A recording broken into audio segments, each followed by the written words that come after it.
you want to support our show directly, pick up some tickets to this year's Hometown Haunts and Hops Horror Convention, returning to Mayflower Brewing Company on Saturday, September 21st. We'll be celebrating the 35th anniversary of the legendary HBO series Tales from the Crypt with our marquee guest, the Crypt Keeper himself, John Cassier.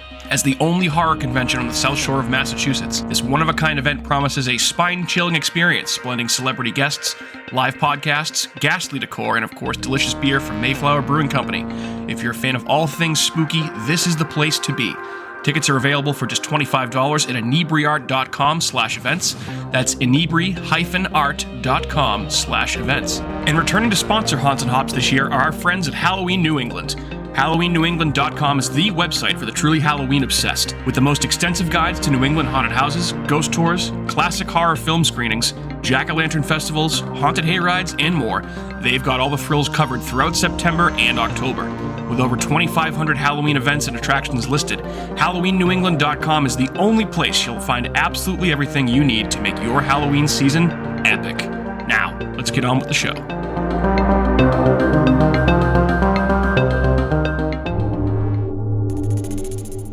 Tonight's episode of America's Hometown Horror is brought to you by our friends at Fangoria magazine. That's right, the first name in fright since 1979 is now an affiliate of America's Hometown Horror. And because of that, we can now offer you an exclusive 20% discount on any first-time magazine subscription or merchandise purchase by heading over to shop.fangoria.com and using the code HometownHorrorPod at checkout. That's shop.fangoria.com/HometownHorrorPod, or just use the code HometownHorrorPod at checkout for that exclusive discount on anything from Fangoria.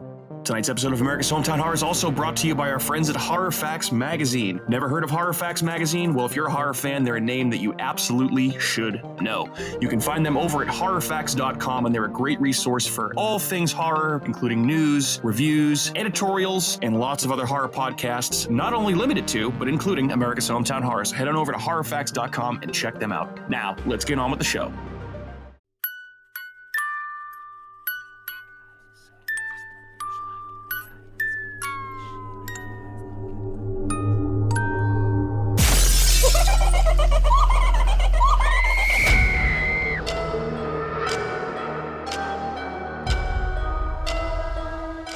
Right. Hello, good evening. Welcome into another episode of America's Hometown Horror. My name is Mike, folks, and I have to say right off the bat here, can't lie to you about your chances, but you have my sympathies throughout the rest of this podcast. We'll get into more of that later. But first and foremost, here's where you can find us online if you choose to do so. First place, our website, ahhpod.com, ahhpod.com. You can also find us on YouTube, Facebook, Twitter X, Instagram. Just search for America's Hometown Horror, and you will find us. You can also email us at hometownhorrorpodcast@gmail.com if you want your thoughts heard. Most importantly, if you want your voice heard on America's Hometown Horror, you can call us, leave us a voicemail at 508-927-1267. That's 508-927-1267. And the most important thing you can do for us is to give us a like, a subscribe, and preferably a review. Preferably, again, a 5-star review if you think we do a 5-star job. Helps us get out to more horror fans just like yourself and, get the America's Hometown Horror name out there to more people that might enjoy our show.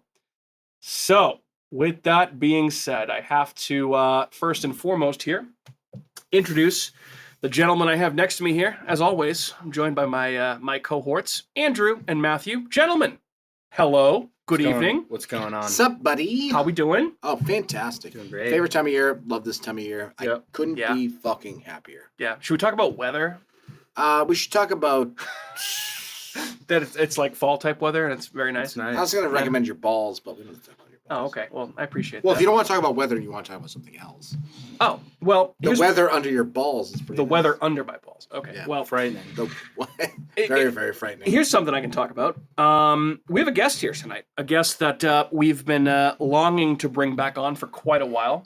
A guest that has been on our show a couple of times, but is mentioned in every single episode of our show. Not really a guest as much as a integral part of the podcast. Yeah, absolutely an integral part of our podcast. Behind the scenes guy. Have to tee him up here and give him a proper introduction. So, joining us this evening is a very special guest. You may know him from his show, You're Not Listening, a music podcast.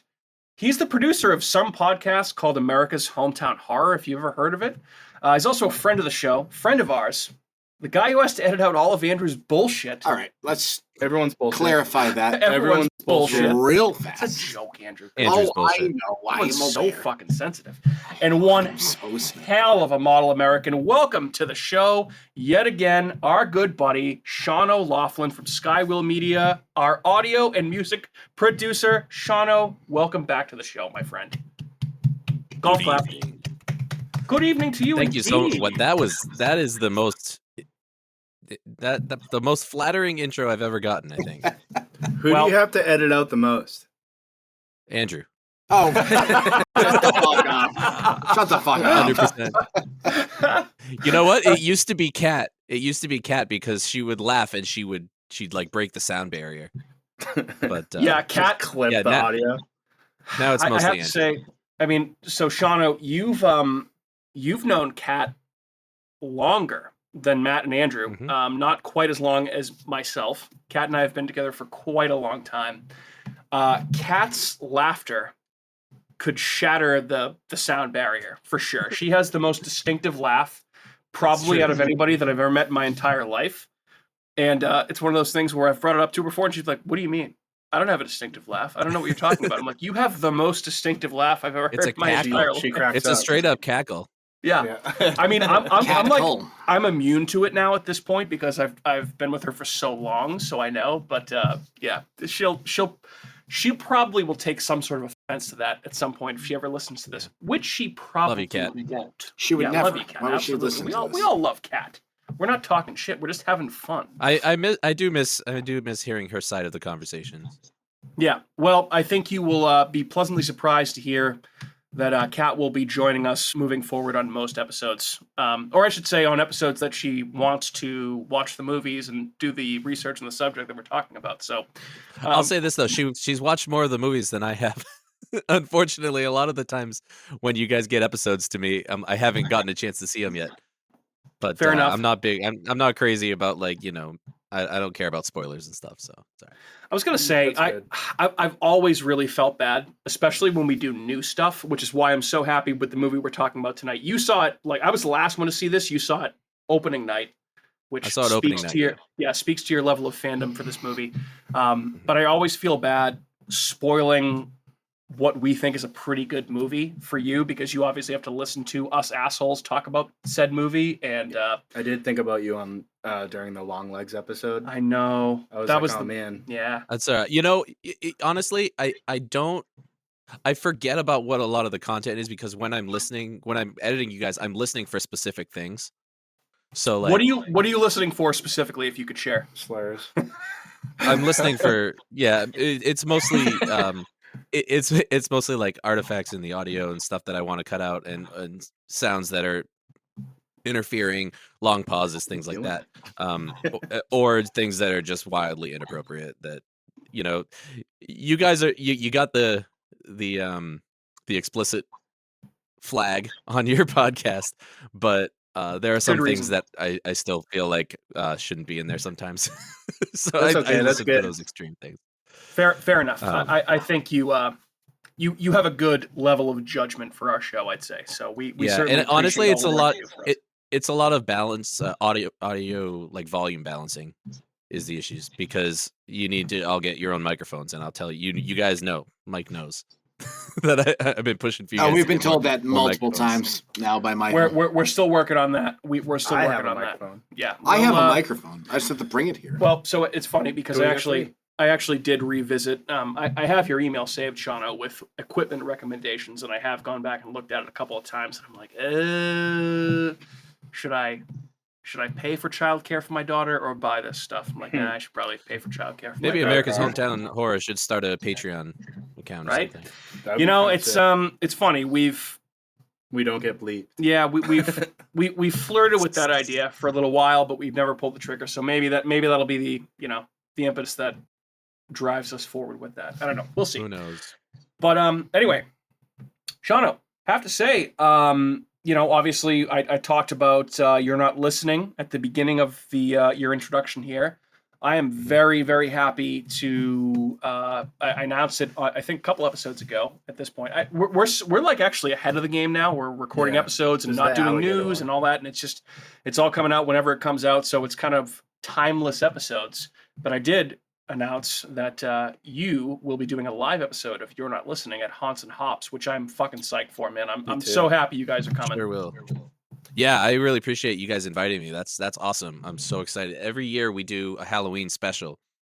We do a Halloween special, we do a St. Patrick's Day special, and we do a Christmas special, where we look at Halloween music or Christmas music, Irish music at St. Patrick's time. And yeah, I'm really excited to do one live in front of a Halloween audience this year. It's going to be super cool. My dad is going to feel a little bit out of place. He's not as much of a Halloween guy. He's more of a Christmas guy. So he's gonna feel a little bit out of his element, but I think it's gonna be fantastic. So I'm really excited. And I went to the event last year to support you guys, and it was a blast. And I feel like it's just gonna be even bigger this year. So I'm stoked. Oh yeah, it's definitely gonna be way bigger this year. I feel like it's gonna be a blast. I think Even so. more so. I mean, last year was fun, but I think this year, like, different levels are gonna be hit. We're gonna have Last fun. year felt like Yeah. a house party, right? And this is more of an event, right? I think so, and I think the fact that we're expanding it to essentially a whole weekend. We have Yep. probably not even probably like I would say if you even asked Leonora Shelfo and Matthew G. Taylor from last year, who are our big guests, they would probably both tell you that John Kassir is a bigger guest than them. I don't think they'd be stuck up enough to say that because they're very down to earth. But I mean, John Kassir, the Crypt Keeper, it's just a fucking huge get. So it's incredible that he's coming, and I can't wait for it. I'm just trying to decide out of my entire DVD collection of Tales from the Crypt or my Tales from the Crypt poster, which thing I want him to autograph. I know Matt's going for his DVD box set, I believe. Yes. You got the same one, didn't you? I think I did. Yeah, with you the get it at exact Walmart? same one. No, I bought it on eBay actually. Ooh, Yeah, how much? like $30. Oh, nice. It was cheap. It was cheap, unopened too. So I don't know, but either way, it's going to be awesome this year at Haunts and Hops. I'm super excited for it, and yeah, man, it's going to be really fun. I'm excited that you guys are coming. Yeah, it's gonna be a blast. We got some plans. We haven't fully fleshed out what we're gonna do, but it's for anyone who hasn't listened to the show, which I'm guessing most of your audience has not listened to our show. We don't get as many episodes out as you guys do. We try to do one episode a month. And we usually each bring a song onto the show to kind of listen to together and kind of dissect and talk about what makes the song great and what's interesting, all little things that people might miss if they're not really, they're kind of passively listening to it. We're all about active listening.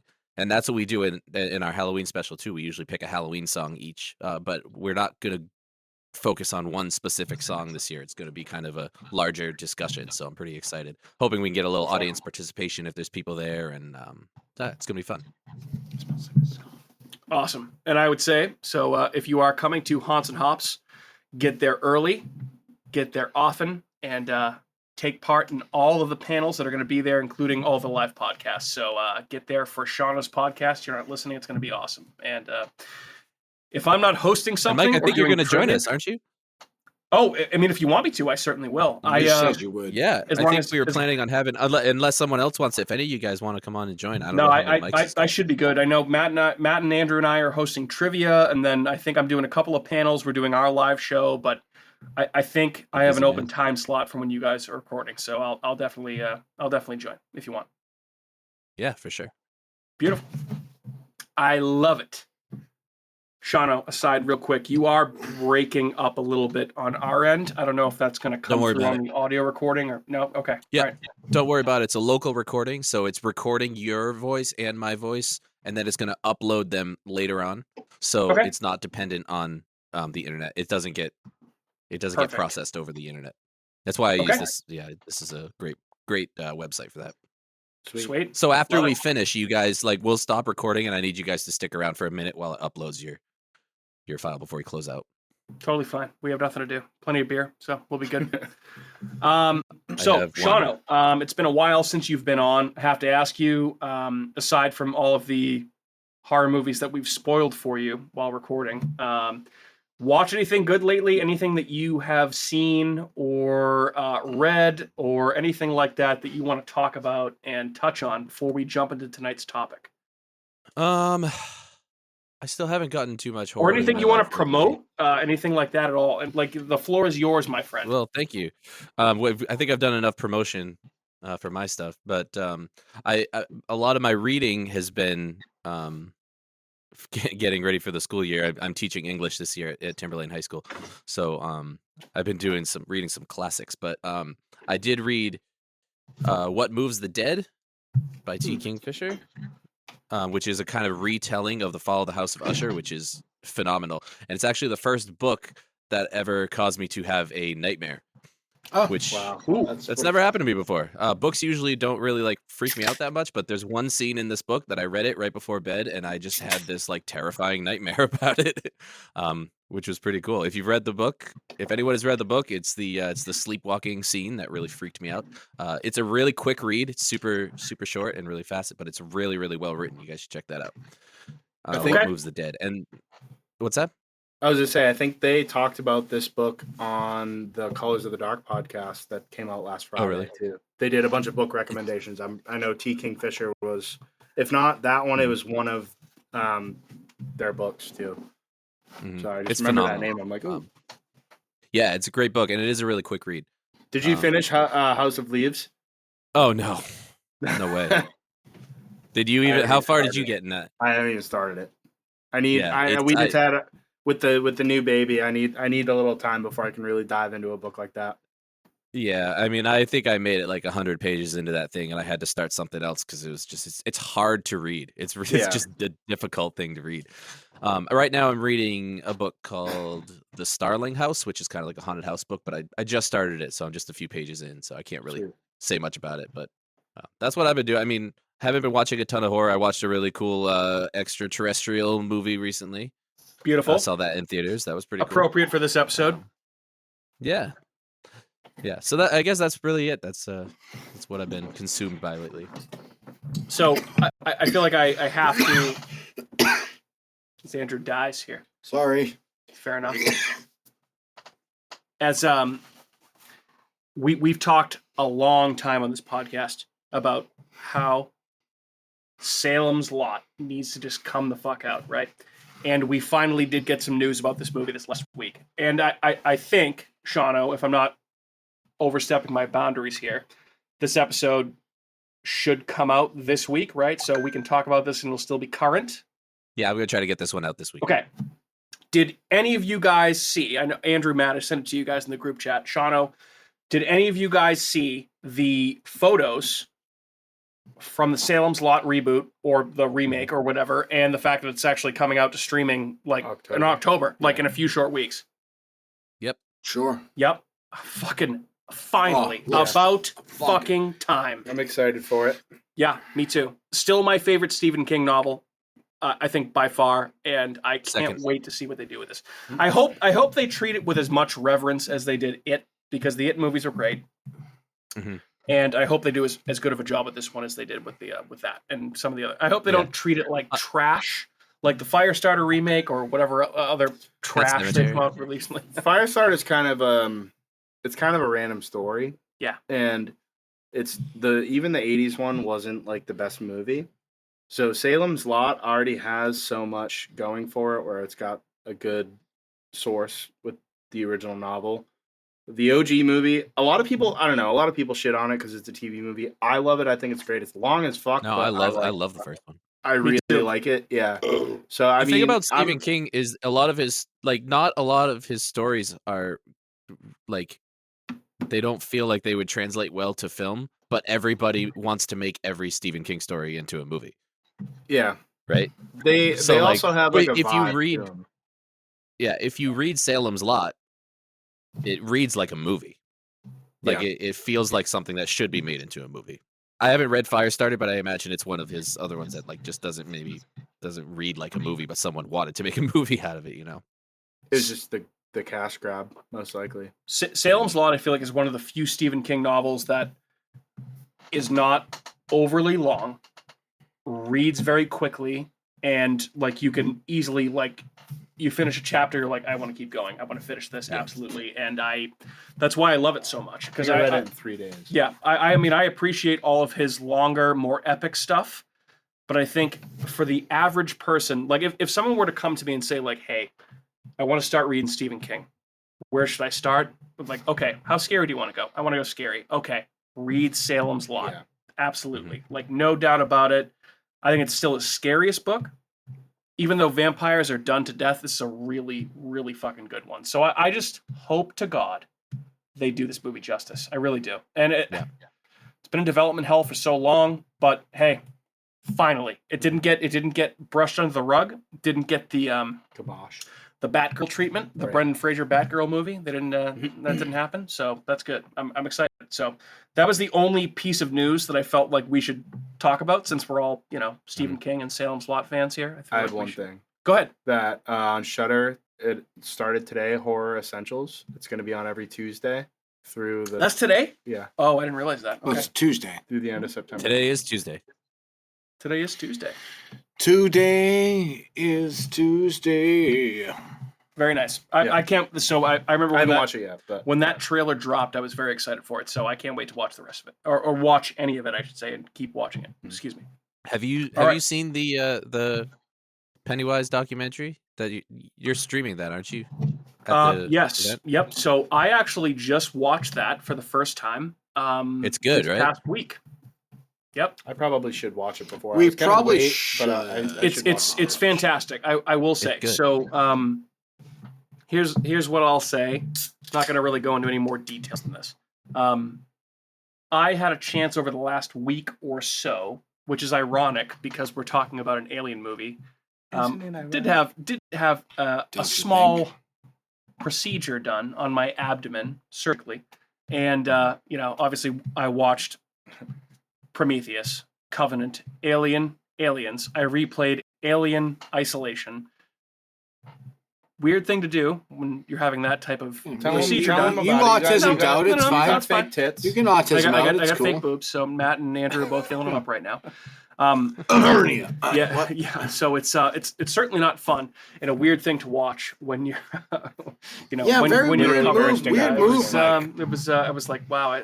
You were just getting in. You were in it. You were just living in it. You were like, I want to feel what it is to just feel, which is fine. I appreciate your ability to feel. Yeah. So anyway, was your surgery done? Well, that's cool. Was your surgery done by a person, or was it like in a surgical bay pod? I was in a surgical bay, like Noomi Rapace in Prometheus. I had a small squid-like scene in that whole movie removed from my abdomen. I'm sorry, what? Scariest scene in that whole movie. Oh, yeah. For sure. And I have a feeling we're gonna get more into. I like when it's right behind his eyeball and you can see it. Yeah, floating in there. That's just gross. I'm a big fan of Prometheus, though. Me too. I mean, I like Prometheus with the sound off. I watch it with the sound off. I have a feeling we're gonna have some disagreement on the prequels here, which I'm excited for. But anyway, I also think Noomi, go ahead. Rapace, sexy as fuck. She's attractive. Yeah, for sure. But Girl with the dragon tattoo, very good. I did a lot of prep for this episode. Because I feel like I look at this movie like most people look at like a Marvel Avengers movie. This was like my. I mean, you're wearing a movie alien shirt, of course. So we are very. Did you get the popcorn bucket? Was anyone able to get the popcorn bucket? I did not. I couldn't get the popcorn. They actually didn't let Mike have it because they were like, "Dude, you look like you're gonna rape this bucket of popcorn." And that's not very nice to say. They said no. They were just like, no. The Dune one was the one that everyone was. Andrew wanted. Oh, I have my Dune bucket. Wait, you actually got one? Yeah, that movie was awesome. Sorry, Shauno, go ahead. I got the cup with like the slime in it. Oh, okay, nice. From Cinemark, I think. Yep. But I went there as soon as as soon as Cinemark said, "Oh, the souvenir cup and buckets are available," I ran right from my work and I went to get it, and he was like, "Yeah, no, we sold out of the buckets a long time ago." I'm like, they're supposed to be available today. They had those buckets at the one me and Matt went to. I saw them. They had Yeah, they had a fucking shitload, and I was like, I should buy one. I can't believe that's probably $90. Yeah, that's not my move. I don't do that. I'm like, where's my giant icy? I got the cup at least, so I got it. Yeah, they had the $14 Corona. There you go. Attaboy. I got a Matt hand job. So Well, very good. Beautiful. Sounds like a great Also, movie-going experience. $14. Cost more than $14. Gentlemen, collectively, is there anything that we want to touch on before we start diving into tonight's movie film? Or should we just fucking dive right in? Well, I'm curious kind of what your guys' history with this franchise is my favorite, but this is tied with Evil Dead for my absolute favorite. What a perfect movie to tie it in with, though. Right? Yeah. Evil Dead. We got Fedealvarez, right? Exactly. Yeah, I didn't even make those connections that like he's redone. So, yeah, I mean, so I was I'm gonna just say, curious kind of what your history is with the franchise and kind of when you first discovered it, because I think that has a really big impact on how you look at the franchise as a whole, is like when and how you were first exposed to it, right? I think it's a great question. So I would say my dad, this is one of my dad's favorite horror movies, and he showed it to me at way too young of an age. Way too young. Big Mike, you fucked up. Love you, mean it. Still waiting on you to come on this podcast, Big Mike. It was supposed to happen one day. We were supposed to talk about The Strangers, and it didn't end up happening. But anyway, so I saw the first movie from a very young age, and for a long time. How old were you? Younger than 10. Wow. Yeah. Okay. Oh, yeah. You don't remember the exact age? Nope. 7, 8? Probably closer to 10, but younger than 10. Okay. I was curious because I'm like, you said under 10. I was like, you have to kind of have under 10. 8 or 9. Wild. 8 or 9. Out of control. That's a wild age to watch this. I'm almost positive that Alien for a while was on like TNT on TV, and my dad showed it to me like on TV first. He didn't show me like the unedited, like, fucking crazy. Yeah, he didn't. He wasn't like abusive. So like, I would never think that was made you abusive. I'm making a joke. So anyway, so I've had a tie to this franchise from a very young age, but for a long time, like that was it for me. Alien. Like I didn't really like. Yeah, okay. I was like, that movie's perfect. It doesn't need anything else. So what movie did you see first? Alien? Or Exorcist? Alien. Okay. Just curious. I was just curious if that. Yep. And because that's got to be around the same time period, right? But right around 10, Alien, Exorcist, you probably saw them both, right? Exorcist is also a favorite of my dad's, but I forget the first time I saw that, to be honest. I'm not sure. I remember seeing Jaws, Alien, and that's Halloween. I mean, that's the trifecta, right? With my dad for the first time. Those 3 movies I saw with my dad at a very young age, which is probably what shaped my worldview these days. But anyway, so for a long time, what I was trying to say was this was the Alien movie for me. I was like, you know what? Doesn't need a sequel. Fuck Aliens. Fuck Alien 3. Fuck Alien Resurrection. And I'm not really interested because it's a perfect movie. Sorry, what was that? I was just agreeing with Alien Resurrection. Yeah. So, and then I think as I got older, I finally started to like expand my horizons a little bit. Aliens, obviously a classic, very different type of movie, which I really like, but I don't love it in the same sense that I do Alien. So Alien is the be-all, end-all for me. As one of the biggest David Fincher fans walking planet Earth, I don't really care for Alien 3 that much. It's okay. And Alien Resurrection, flush it down the fucking toilet. The prequels, I really enjoy. Prometheus and Alien Covenant, I'm a big fan of. So I've kind of followed this franchise as long as I've been alive. And obviously, huge. In case you haven't followed our social media accounts, or if Andrew or Matt don't know at this point, huge. We're all aware of you're playing video games. Of Alien Isolation, which, dude, this movie we're going to talk about in a short few minutes owes a debt of gratitude to Alien Isolation, like you fucking read about, baby. So yeah, I think what a long way of me saying, Shauno, to answer your original question. I think this is actually my favorite horror franchise. So, respectable. There's that. Shauno, you're our guest. I know you're a big fan of this franchise as well. You want to go next? Sure. So I don't remember when I first saw the movie. I remember there's 2 very distinct things that I witnessed that I was too young to see. And I may have even been younger than you were when I saw it, but I didn't watch like didn't watch the movie. I remember being at my grandparents' house and like a bunch of people there, and they must have been watching Alien, and I remember witnessing the chest burster scene. I don't remember anything else from the movie. I remember that, and then the thing that I remembered next was Bishop getting ripped in half. So they must have watched both movies. They must have had like a marathon or something. It must have been like one right after the other on TV or something. But the image that that was like scarred into my brain for years was the chest burster and the milk coming out of Bishop after he gets ripped in half. Like those two things literally, like that was all I knew of any of it for years. So not and Ash, those Bishop, for Bishop. sure. Yeah. Yeah. Okay. And so I was like, when the queen gets him, and I was like, what? So we got Bishop, Rook, Queen. What else we got? Well, Queen is just the alien queen. Oh no, Bishop and Rook, no, we got Bishop, Rook, Queen. Where's Pawn, Knight? Like who else is there? Yeah. Who knows? They might be coming. So for years, like those images just kind of like were burned into my brain, and then I ended up watching the movies sometime later than that. But before I actually saw the movies, I had like a bunch of the toys. I had like the Kenner toys, and when Alien Resurrection came out, I got a couple. I think those are actually some of the coolest xenomorphs, are the ones that like swim. I had a really big Kenner toy of one of those guys, and yeah, I kind of started with the love of the creature through the toys, and then I found my way to the movies, and it was all over after that. Once I was old enough to like understand the questions that they were asking in these movies and the themes that they were doing, it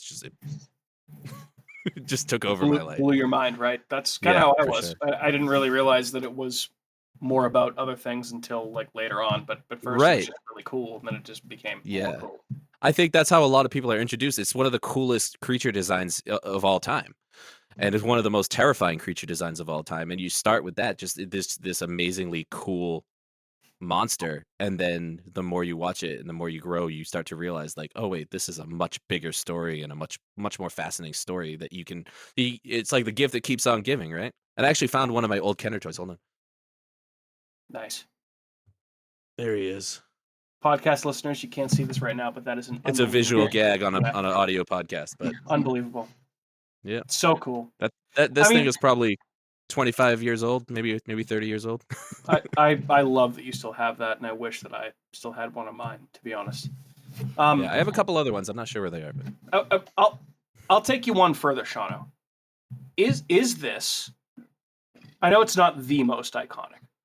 Has to be among the most iconic movie monsters of all time at this point, right? Yeah, absolutely. To the point where it's not necessarily scary anymore, but more on that shortly, because I feel like this movie does a very good job of a lot of things. One, making the xenomorph scary. Yeah. Yep. Are you asking me about that? Yes, I'm sorry. Yes, I'm asking you. Sorry. Are we talking about the new movie that just came out? The one we just saw? It was kind of a statement. Weird conversation. I think that's the first thing I texted you. I texted you as soon as I got home from seeing this, and I said, you're gonna love it because they made the franchise scary again. Yeah. And I think it has less to do with the creature and more to do with kind of a lot of the cinematography and the setting and all of that. It's the claustrophobia and these are all the things that they took from isolation, right? Yeah. The body horror is not what's scary though to me. Like the body horror is like gross out, it's visceral, and but that's not what's scary. Though. Yeah. It's definitely I mean, it gets under your skin, but it doesn't scare me. What scares me is the unknown. Is everything that we, like you said, that comes from isolation. Where is this thing? What is it going to do? What is it capable of? Yeah, and what is it? We all at this point we all know what it is and what it does and what it's capable of. But you felt like you didn't know what it was going to do next in this movie, which is not something we've seen in the franchise for a long time. Well, you know, a nightmare monster was just going to show so up. I have to cut you off there. I'm sorry, because I remember Matt said at one point we talked about, like, we were doing news and like current episodes, like we were behind. We talked about the trailer when this came out, and I said I don't really want to watch it, and Matt was like, you know what? I think this is one of the few trailers that I'm okay with watching because you essentially know what's going to happen in an alien movie. There's going to be an egg. There's going to be a chest burster. There's going to be a xenomorph. They're going to kill some people. There's going to be an android. Shit's going to happen. And I think you can confidently say, yes. All that happened. Yes. Yep. But still different. So I will say. Just better. Yeah, just different. They did it better. So, They did do it better. But more better, as I say in Always Sunny. Way more better. Yeah, way more better. Before we get too far into this topic, because I know we got to do some spoiler-free conversation and all that stuff. So why don't we? So, Shauno, this reinforces why I'm so happy to have you on this episode because you love the franchise as much as I do. It's fucking great. So it's awesome. Matt, Andrew, either one, ties to the franchise, big fans, not so much fans. What was the question again? What was the question? What are your ties to the franchise? Ties to the franchise. Is it one of your favorites? Is it not one of your favorites? Talk about the Alien franchise a little bit from your point of view. Like, I have no early access to this movie, film series, whatever. Like, I was only allowed to watch certain movies when I was a child. When I finally did watch this movie, it was probably, if I have to guess, because I can't even remember, I was late teens, most likely, 15, 16, 17, somewhere in there. So it doesn't have that same effect that this movie does to most people that they saw at a young age. It's a fantastic movie. I love this movie. It's one of the best movies I've ever seen. But like any movie that's ever existed, there's room for improvement. Yeah. And personally speaking, I think this newest Alien Romulus, I liked it personally better than the original Alien. That's nothing to do with how good Alien is as a movie. Just for me personally, I like this movie better. Okay. So for me, I think that's valid, especially with that being your kind of background and introduction into it. That's totally valid. Because this is the best one. It wasn't in my opinion. That I grew up like immediately with, and I was like, you know what? It's not like it's Jaws or just there's certain movies that Jurassic Park stuff like that. Yeah, but for me, it just I love Alien. I think Alien's great. I fucking loved this movie. This movie blew my socks off. I fucking all day. Matthew, ties to the Alien franchise? I saw the original one when I was probably like 11 or 12. That was when my mom started letting me kind of rent R-rated horror movies. So you had normal parents. That's great. I guess so. And so I watched that, and I remember really enjoying it. I thought it was cool. I thought it was scary. And I didn't see Aliens or any of the sequels until... I saw Alien vs. Predator around that same time, and I think I watched that first before I watched Alien. And I was like, okay, this is cool. I was a little kid. And then I watched the original Alien and I was like, wow, this is fucking hardcore. And I didn't watch any of the sequels until I got older. Aliens I watched probably when I was 16. And I didn't watch 3 in Resurrection until I was probably 18, 19. And 3 was fine. Resurrection's not great. But I really like Prometheus, and I didn't know Prometheus was a prequel when I watched it. Oh, really? Yeah. Yeah, I didn't know that either, actually.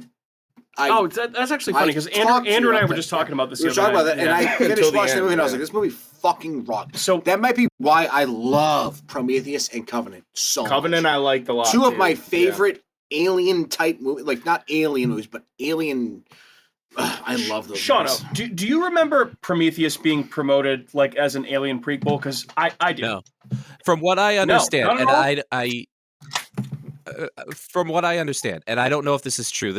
I don't know if this is rumors that I've heard, but I'm under the impression that Prometheus was the story that he wanted to tell, right?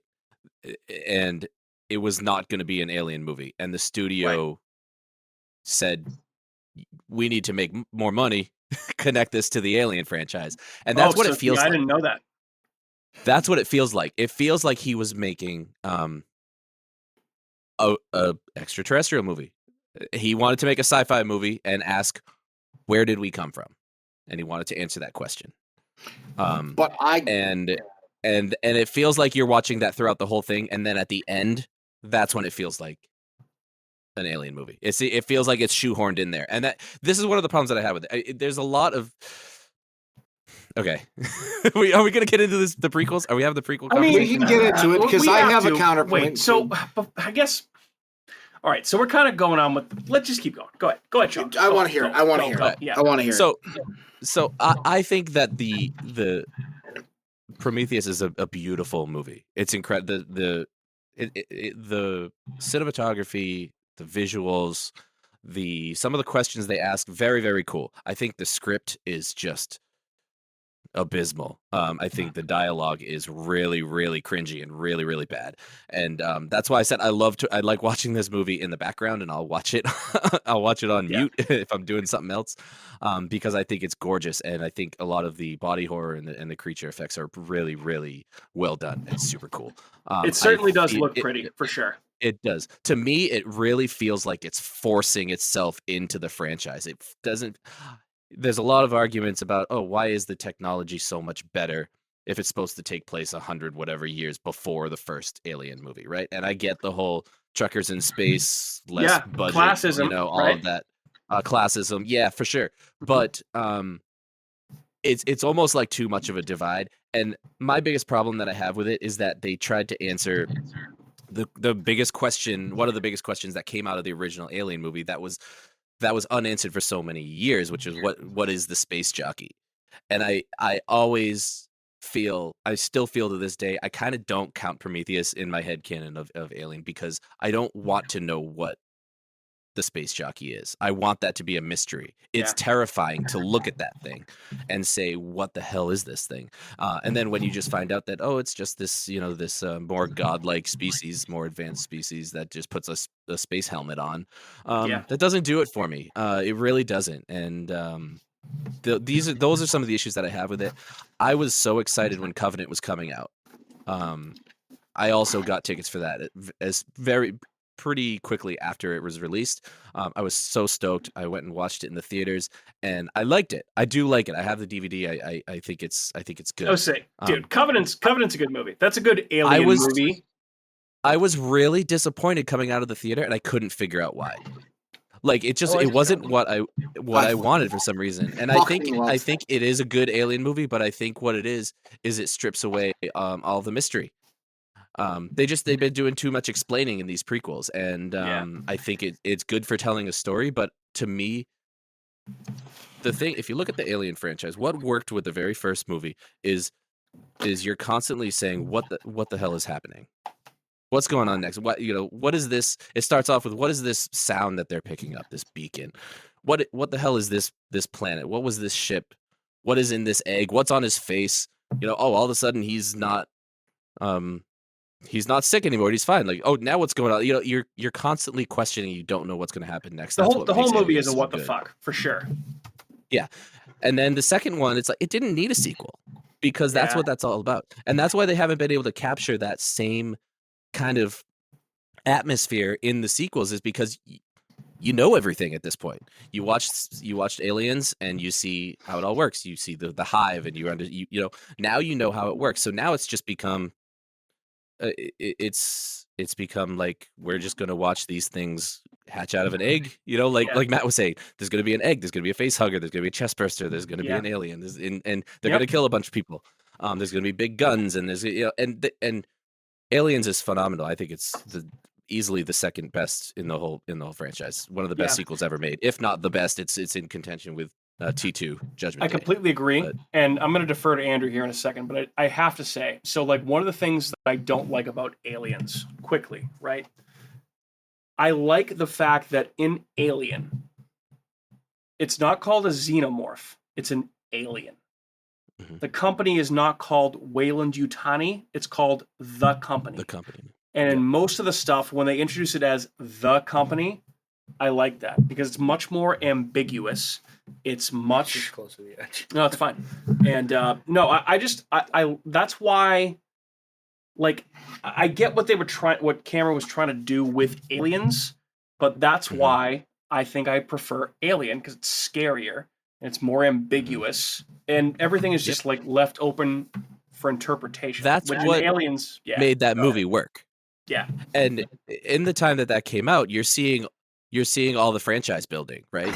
You're seeing sure. the Friday the 13th coming out, and you're seeing all the nightmare movies come out, and it's just horror was expected. If you have a successful horror movie, you're expected to have a franchise with like 8 to 9 to 12 sequels. And I think they've really tried to push that with the Alien franchise, and they just couldn't capture that same thing because you made the movie that was ambiguous. How can you do that again unless you answer some of these questions? And then once you answer the questions, you're not going to be able to capture that. So it's a catch-22. But since they made these sequels and they built this whole universe, and they tied in Blade Runner to it, and like it's just expanded into this massive universe. Predator 2, yeah.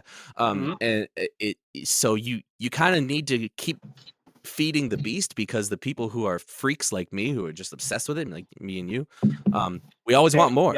But the fandom is never going to be satisfied, because what they want, they're never going to get again, because you can only get it that first time. And that's what's different about the Alien franchise than the Nightmare on Elm Street franchise, or the Halloween franchise, or any of these ones that, like, the mostly slashers were they were ruling the day back then. And this was just such a different type of movie that they tried to shoehorn into that same thing. And so I think that's why these sequels are always so divisive amongst the fandom. I mean, you see people that they are just scathing in any comments they make about the movie. And the people that liked it are always kind of like, well, I thought it was really good. Like, I know there's some problems, but I think it's really, I liked it. And then the people that didn't like it did not like it, and they will let you know. Oh, for sure. It's so divisive. Did you? And I think that's why. That's my theory. I appreciate that. Have you guys heard about what James Cameron's pitch was when he walked in to pitch to direct Aliens? No. Apparently, this is the long-running story. Whether it happened or not is not confirmed, I don't think. But apparently there was a whiteboard in the office, and he walked into an office full of executives and walked up to the whiteboard, and he wrote the word alien. And then he turned around and paused for effect, and he wrote the S at the end and turned it into a $sign, and turned around and lifted his arms up. And they went, yep. And they went okay. Yeah, we like money. And then pretty much he was like, yes, the same movie, but there's more of them and one's bigger. And that was how he pitched Aliens and got the sequel, James Cameron. You know what, though? It was very, very... Did this come out before or after Terminator 2 and Terminator? Ooh. It came out after Aliens? Terminator. Alien was, what, 79? 79. Terminator 2 was 87? Something, yeah. 86 or 87. Shauno? So 84, I think, was the original. Terminator. 84 Judgment Day was 91.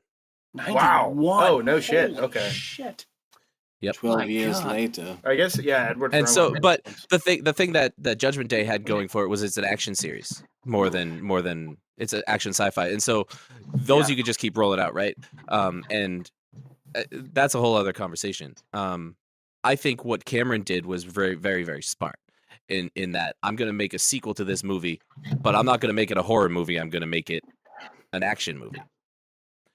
Yeah, you're still got frightening aspects to it, though. Oh, it sure absolutely. does. Absolutely, yeah. But it's primarily an action movie. It's the colonial marines. It's the the big guns and all that, and muscles and explosions. Dude, it's the complete opposite of the first one, and that's oh, sorry, go ahead, Shauno. I was just gonna say, I think that's the right way to do it. Is he understood? I'm not gonna be able to recreate this same feeling that people had going to the theaters and seeing Alien. So I'm going to take it in a completely different direction, expand the lore, use this phenomenal creature, and tell a really cool story. But I'm going to do it in a different way so that people won't complain. Yeah. I mean, say what you will about James Cameron. Smart guy. James Cameron. Great filmmaker. Clearly. Yep. I mean, clearly a talented filmmaker, I would say. I have to pivot to Andrew here because Andrew, I feel like, has been trying to get some words in to bring it back. Yeah, to, I'm sorry. I've been monopolizing. Franchise. I apologize. No, sorry. No. I was there too. You were going to say something. So, Alien franchises basically just point out the worst in humans. Every Alien movie is just how bad are human beings and how can we insert ourselves into the problem. We turn the problem into ourselves and we make it absolutely impossible to get out of it. It's just like a little bit that way. And I also, as someone that grew up Yeah, I like Alien. Aliens, I probably hadn't seen till like, I don't know, 10 years ago. Alien 3, or whatever the fucking name of that movie is, I've never seen that movie. Alien to the Third Power. Alien to the Third Power, Alien Resurrection, never seen that movie. Alien 3's not bad. It goes back to being a little more horror. If you watch like the David Fincher cut of Alien 3, it's actually like not that bad. Well, Alien I'm not going to do that. It is an absolute miracle that Alien 3 was even made. I know.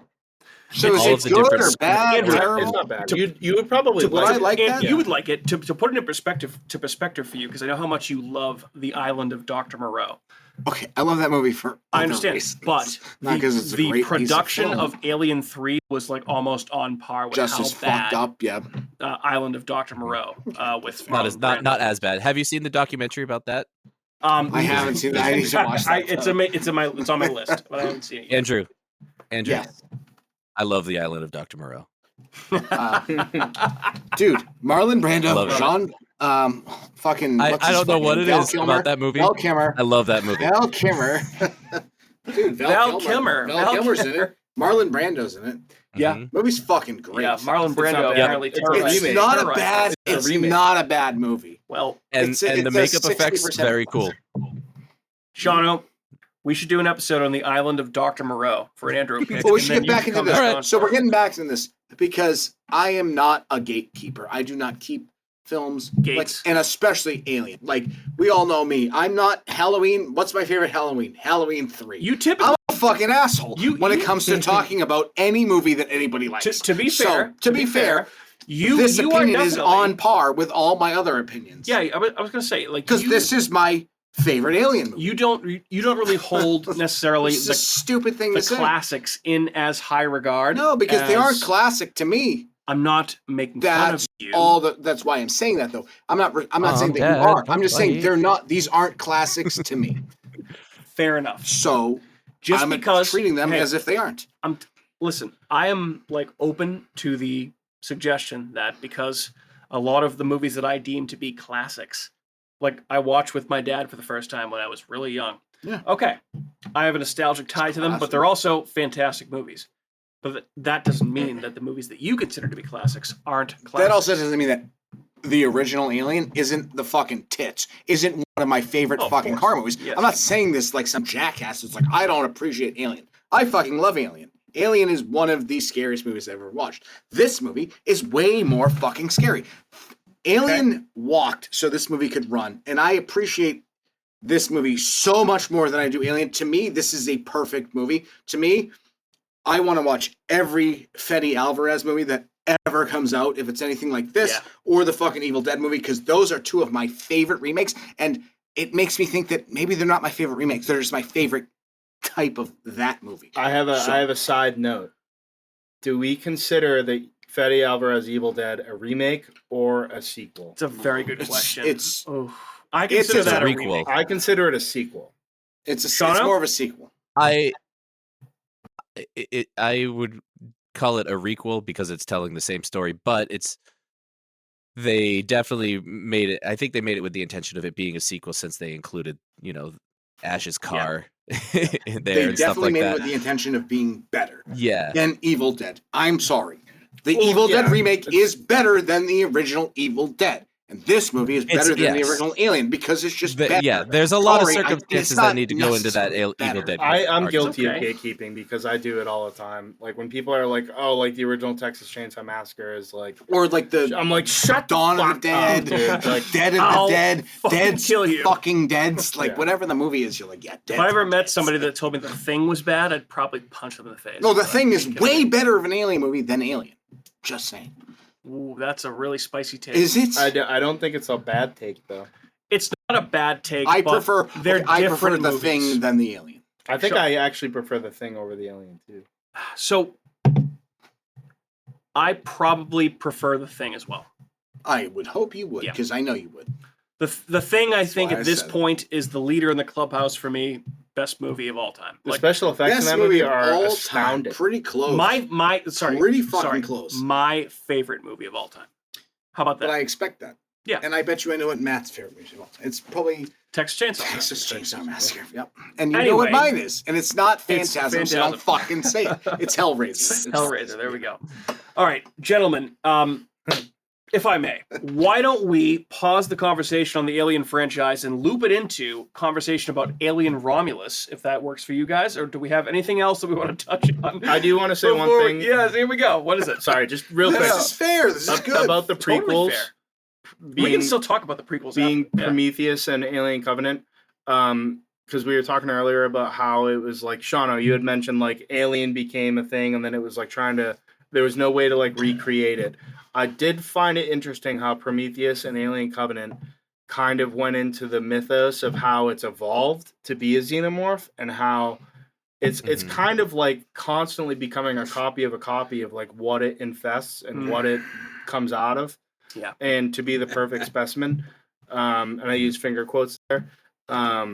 And I really did enjoy Alien Covenant because of that, because it really goes into it. Also, Michael Fassbender was fantastic in both of those movies. I just wanted to put that point out there. Real. I actually to piggyback off that, for sure. I like that too. I found that really interesting. Especially, I used to be a science guy back in the day. I used to be really into a science nerd, but I confirm. refuse to believe that Fassbender created the xenomorph. I think he was trying his best to get as close to that species as possible. That's how I see it.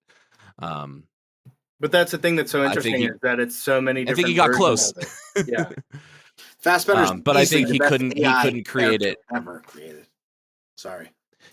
Sorry. Those movies asked such different questions than Alien did. Alien never asked, where did we come from? They never looked at evolution of species, anything like that. And that's why I think those movies are better than the Alien movies. That's just me personally. See, just my thought. I think Ridley Scott wanted to explore a different. What's that? But, so I personally like the fact that Alien is just a bunch of schlubs on like a work ship. Yeah. And they're just like, that's what that's what drives that. The chemistry between those characters is really what makes that movie so easy to watch, and gets you so invested in what they're going through, because they feel like real people. And I think that's something that I had trouble with Prometheus too. There was a little bit more of that in Covenant. They felt like more like real people than they did in Prometheus. I agree. Yeah. You know who helped with that? In Aliens, they were caricatures of these tough military guys, so that's completely different. But I think we need to start talking about Romulus, because we've been doing this for an hour. But I had a feeling this was going to be a long episode. Yeah, it's going to be a long one, but it's okay. I do want to take one moment and give a tiny modicum of praise to the one thing that Resurrection did that I always liked, and I loved the fact that they had xenomorphs trapped together, and that they killed one to escape, knowing that the blood the acid in the blood would actually allow them to break through their cage. I thought that was a really cool idea. Sure. That's pretty much the only redeeming thing from that entire movie. But that's smart. I always thought that was cool, that they were smart enough to be like, you know what? If I just fucking kill you, you're gonna bleed all over the place, and then I'll be able to get out. And I thought that was cool that they did that. That's all. Very, very human of them. Respect. Very. Well, they're spawned from humans. Yeah. Well, no, exactly. That's what makes them so perfect. Perfect. I love the xenomorph. I love being a human. Xenomorphs. All right. Are we good to talk about Alien Romulus, gentlemen? Yeah, let's do it. All right. Before we do so, why don't we pause here real quick for a quick word from our sponsors. We'll be right back to talk about Alien Romulus with you. The critic's decision is in. Spooky World is spectacular. It's official. The critic's decision is in. Spooky World is spectacular. Enter the new black hole. If you dare. Or the new horror House of Wax. This year, don't miss the real Jason, Bobby Pickett, or Alice Cooper. Phone the 24-hour Spooky World hotline. 508-838-0200. That's 508-838-0200. Spooky World is just west of Boston and haunts every night from October 1st till November 1st. If you had the nerve, you'd phone 508-838-0200. It's America's horror theme park, Spooky World. Please.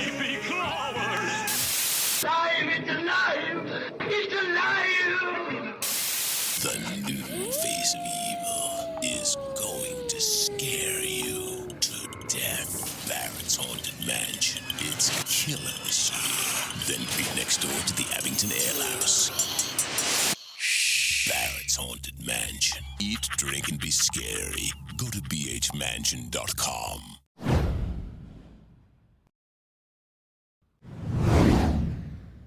All right, that means we're back. Thanks for sticking with us through our little commercial break here. All right, guys, let's talk about fucking Alien Romulus. And, oh my God, I'm so happy to talk about this movie. Real quick, let's get this out of the way so we can just go here. Alien Romulus, in case you've been living under a fucking rock, is a 2024 American science fiction horror film directed by Fede Alvarez, who you might know from the Evil Dead remake from Don't Breathe, who co-wrote the screenplay with Rodo Sayagues. I think that's how I pronounce it. Rodo Sayagues. What the fuck is that? He Works for me. co-wrote the screenplay with Fede Alvarez, who works for Shauno. This movie was produced by Ridley Scott. It's the 9th installment in the Alien franchise, which is insane. Set in between the events of Alien and Aliens. Film stars Caileespaeny, David Johnson, Archie Renew, Isabella Merced, Spike Fern, and Eileen Wu, and it follows a group of downtrodden young space colonists in pursuit of a better life. What the fuck were those names? Sorry, I can't. The Caileespaeny, David Johnson, Archie Renault, Isabella Merced, Spike Fern, and Eileen Wu. Spike Fern? Fern. And it follows a group of downtrodden young space colonists in pursuit of a better life. In pursuit of better life conditions to encounter hostile creatures while scavenging a derelict space station. The film was originally scheduled to be released on Hulu. Remember when that was a thing? Mm-hmm. They were going to release this on Hulu. Yep, but it switched to a theatrical release in June of 2023. That was the right decision because as of right now, it has made $72.8 million at the box office domestically and $152.4 internationally for a grand total of $225.2 million as of this recording, which $100 of which has come from. This should be a fucking wake-up call to them to like, hey, you know what people want to watch? These types of movies. Yep. Stop giving us bullshit movies. We'll come and see them. You can go see it in theaters right this moment, and that would be Although Alien I will say, Romulus. When I saw it, not one preview was an original story. Every single preview was a prequel or a reboot. Was your favorite like trailer the Santa Claus one where it was The Rock who was saving Christmas with Santa Claus? Did you see that stupid fucking trailer? I think I went to the bathroom during You were at the end after that. I don't think I saw that. Yeah, it's probably the worst movie I ever thought. So, Andrew and I mine was like, it was like go ahead, Shaun. The Crow. It was The Crow. It was another Marvel movie. And then there was one other one that I was, and I turned to my dad. I went with my dad to see it, and I was like, "Did you notice that not one trailer that we saw was for an original movie? Every single one of them was a sequel to something else." Did you get the Speak No Evil trailer? No. We got a Speak No Evil trailer that should have been the too. only fucking trailer for that movie. Dude, the trailer was great. It was a sick trailer, dude. And they it didn't was give really away too good. much. They didn't give anything and it away. was like, oh, that's it? I was like, fuck. We could probably spend an entire podcast talking about the Speak No Evil trailer and the whole process of. I don't know if we could. The original might be my next pick. The movie? That might be my next Can we pick. just talk about the movie? We've been talking for an hour and we haven't said anything about Romulus yet, so I imagine that you could. Anyway, we should probably talk about Romulus and stop getting off topic. Gentlemen, that you know what though? That means we're having a good podcast here because we're all bullshitting and having a good time. So anyway, guys, Alien Romulus. I'll just say, you know, all of my thoughts that I already said about the Alien franchise. This was probably my most anticipated horror movie of the year. And I think the ultimate question that people want to know if you want to go see a movie in theaters, right? If you want to actually spend the money to go see it, and if it's something that you like, and you want to know if it's worth going to see, abso-fucking-lutely, go see Alien Romulus right now. Go see it right now. Go see it in theaters. This is a movie that is designed to be seen in theaters. If this had not been released in theaters and just released on Hulu, I would have fucking burned something to the ground. I understand. So, like, the closest comparison I can have to this is that movie Prey that came out last year. The Predator movie, okay? Two very different movies. But obviously, Alien and Predator, people are going to compare those. Prey did very well on Hulu. Not even fucking This with the amount of money it's made for fucking Disney, which is incredible that Disney is now releasing Alien movies. I'm so happy this movie was released Disney in theaters. did release Alien Encounter, the fucking ride we've talked about. Different thing though. They know horror. It was originally supposed to be attached. It was supposed to be a xenomorph. It was supposed to be based on the movie. It was. That's why the xenomorph ended up in the great movie ride that was out for a long time. Did you guys get to ride Alien that? Encounter. Did you guys ever get to ride that? I rode that in like 1995. I went on Alien Encounter. I was like fucking 9 years old or something. Absolutely terrifying. That is absolutely terrifying. I have PTSD from that fucking ride. Oh yeah. I probably ripped my sister's hand off on that ride. She just remembers like me squeezing the absolute piss. Could you imagine if you were on that ride and it was a xenomorph instead of? Dude, I think the fact that it was some fuzzy fucking Muppet made it way more scary because they were like, "Oh, it's not a xenomorph. So it's some guy that looks like fucking the alien Stitch." So and you're thinking, "Oh, cool." The alien had wings. It was like it turned into an absolute monster. Yeah, that is the scariest thing I've ever been on in my life. Ruined my life. Anywho, gentlemen, where does this rank ultimately, quickly, in the Alien franchise for you? Is it better than the big two? Like, what do you think? Shauno, I'll start with you. You're our guest. It's number 3 for me. Okay. It's tied with Alien 3. I think the original trilogy is just really kind of special to me, and so it's hard to break that ceiling. Fair. But it is by far better than any of the other ones. Okay. I think I don't really put it above Alien 3 just because Alien 3 is kind of the final bow on the gift that was that original trilogy. Ripley's story, right? Right. Ellen Ripley is the hero of that story. Yeah, she is. And, yeah. It to me, like, that should remain uninterrupted. This feels like a side quest within the same timeline. Okay. Andrew, but I think it's number 3 for me. Sorry. All right. Andrew, for a hot take, I'm sure. Where does this rank for you? All right. Just so I'm not the fucking asshole that says it. So, Alien. One of the best, actually the best science fiction horror movie that's ever come out. So I would never, like, as much as I want to, it's still Alien, number 1. And then it's Romulus 2. Like, fuck Aliens. Fuck Alien Resurrection. Prometheus is the closest to 3. That's 3rd. So it's Alien, Alien Romulus, Prometheus. But Prometheus could steal 2. For me, that's just me.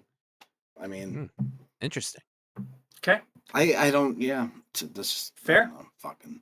Matthew? Yeah, this is number 2 for me. Wow. Okay. Nice. I think this is also number 2 for me. Yep. I think I do enjoy this movie, and I'm trying to really not let recency bias cloud my judgment. That's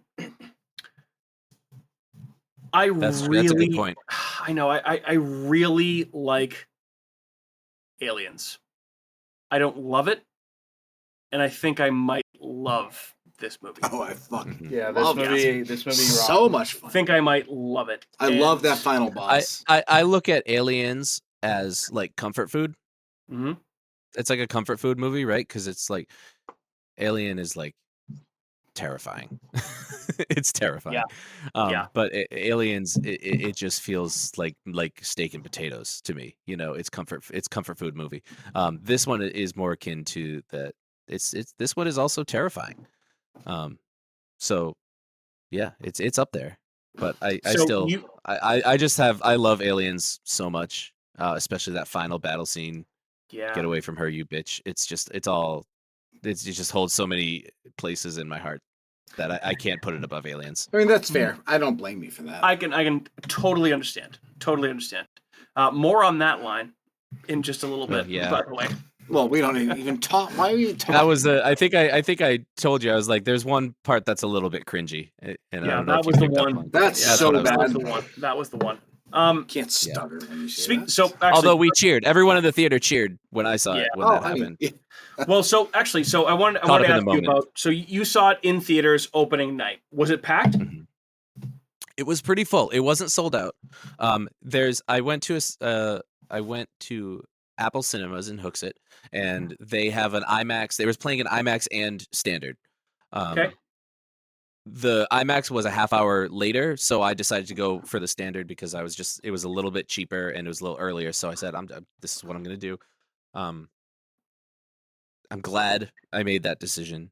It was not completely full, but there were a lot of people there, and I think it was pretty silent through the whole thing. I think people were there to watch the movie. They were there to have the experience. They weren't there to just like dick off and throw popcorn at each other and text their girlfriends.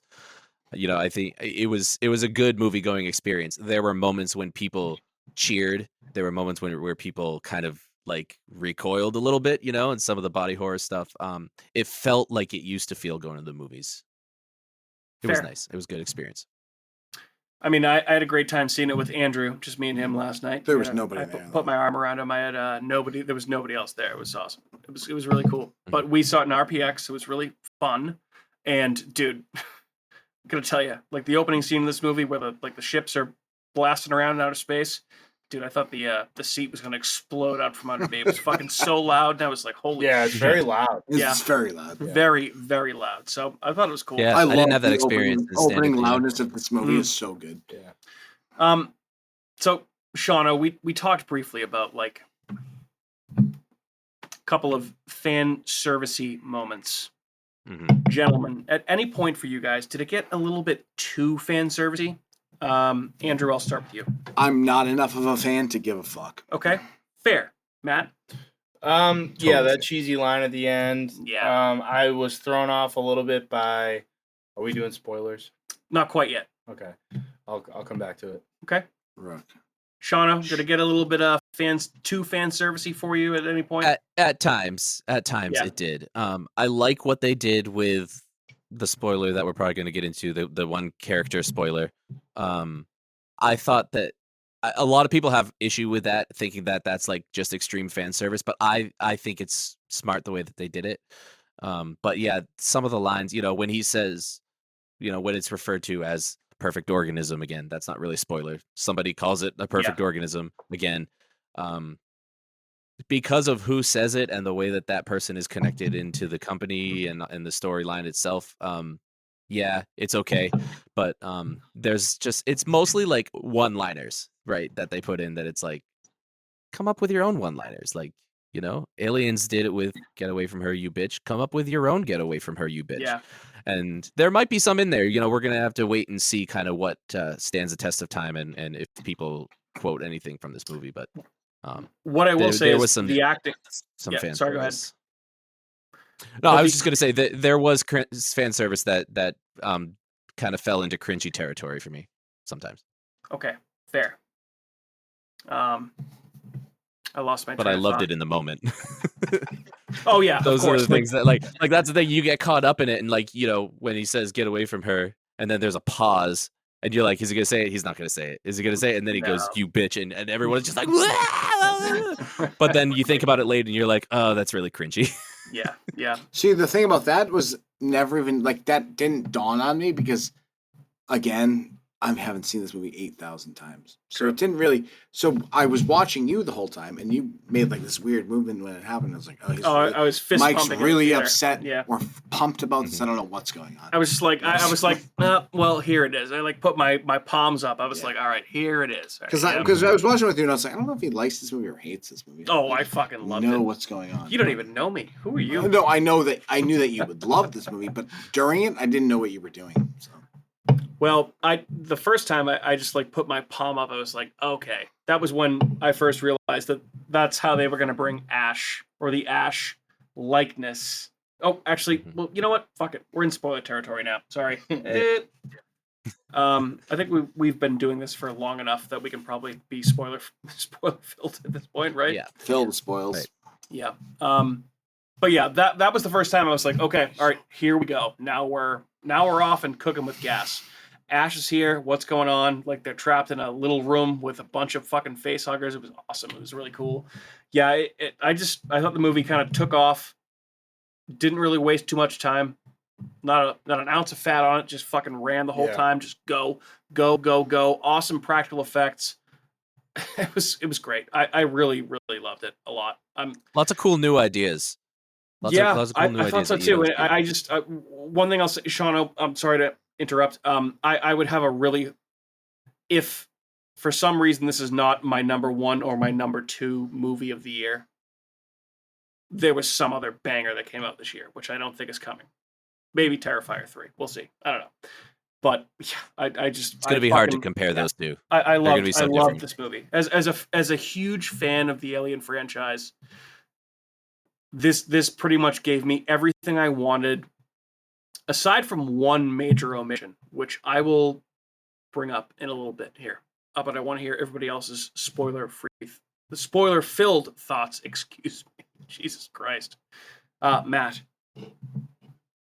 Yeah, no, I was stoked on it. Now that we're in the spoiler territory, yeah, Ash coming back. I was a little thrown off by the CGI mouth thing for a minute, but I understood, like, okay, this is a necessity. Like, yeah, this is something that had to be, and it worked well. I liked how they transferred his, like, chip into the new AI guy, and then he got all fucking evil, and you know, his what do you call it? His mission was kind of flawed at that point. The android stuff in this, sorry to cut you off, was like A+. Yeah, it was good. Awesome. It was interesting. Handled extremely well. Yeah. I thought good balance. That's the whole story kind of. I just kept getting surprised at how well it was kind of fleshed out into how it was supposed to go, and it didn't stop. Once it started, it just was unrelenting. It just kept going the whole fucking time. I really enjoyed when he explains like that, like plasma or whatever that came from like Prometheus being the cure, right, and everything. And at that point, you're like, oh fuck, dude! Like this poor girl is gonna get injected with this, like, oh no, and it's gonna be fucking miserable. And you kind of get faked out a little bit, and then she does it herself, and you're like, Jesus Christ. So once you go back to the ending, towards the ending, kind of, when she sees that her capsule is kind of having an alarm, you open it up and you see she's going into full labor, which she shouldn't have been. Oh yeah, by any means. Yeah. It's just like, oh man, like here we go. So it just like it was a fake out ending. And you get another like 15 minutes of just chaos after that. So it was big time. Like reminded me very much of his Evil Dead. It just did not stop once it got going. It was just, it beat the shit relentless. out of you. Yeah. I enjoyed it. It was great. Yeah. Seems reasonable. Certainly very good.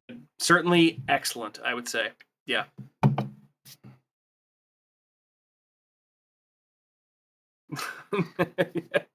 What? Anything on the movie? Spoiler. I feel like I've already talked about. No, it's fine. Okay. No. I was gonna say, yeah. Obviously, we're spoiler filled at this point, and we can. It's okay. Like, don't worry about it. We're good. We're good. Guys, new topic. The one weird omission that I was referring to earlier, by the way, no alien queen at all. That was kind of weird, huh? Shauno? Yeah, I mean, this is a temporary location, right? I mean, in Aliens, you saw the nest set up in a more permanent location. That's on a planet with a much larger surface area, and same with the alien. You know, the derelict is a crash ship on a planet in Alien. This is something that's still floating around in space. It's a small capsule, and this is born from this spawned from basically farming face huggers, right? That was an amazing reveal, I thought, when they were basically like they had like a face hugger farm. Yeah, that was really there's cool. no need for a queen in this scenario. You know, these things are reproducing at such a rapid rate that there's no need for the evolutionary there's no evolutionary need for a queen in this colony, I guess you'd say. Fair. That's just me looking at it from kind of the science nerd point of view. I have a lot of things that I just want to highlight in this movie. I don't know if you want me to get into it, but if you want to keep talking about the absence of a queen, I think putting a queen in this would have been too much fan service. I think it would have been like, oh, they're just checking off the marks. They got the old android, that's going to give the nostalgic feels. They got the one-liners from the other movies. And all these, they're ticking off all these things. Yeah. They got the black goo in there. They're just squeezing in everything they can. And of course they got the queen in there, but they didn't do that, which I think was smart because it wouldn't have, I don't think it would have added to this story. Although having the last fight be with the queen would have been much more impactful on me than what it was. But we can talk about the ending when we get there. For sure. And I agree with you. I think it probably would have been too much fan service if it was put in there. Yeah. Would have been a little bit too much. Again, we would have loved it in the moment, right? You'd see that big head crest and you'd be like, oh my God, this is amazing. I'm so happy. And then you think about it later and you'd be like, yeah, did they really need to put the queen in there? Recycled too much, yeah. Yeah. Yeah, I think it would have been a little too much fan service. And I think Fede was sensitive to that. I think he understood that you got to put some in there, right? But I think he understood. He's a fan of the franchise. So Oh, for sure. He's not going to take it from like a producer standpoint where it's going to be like, let me just regurgitate all these things that you love. Don't you love this? See, look at this. You love this thing. Let me show it to you again. He's not doing that. He's coming from a fan's perspective, which I think is what made it so good overall. Oh yeah, I mean he had a pretty cool interview.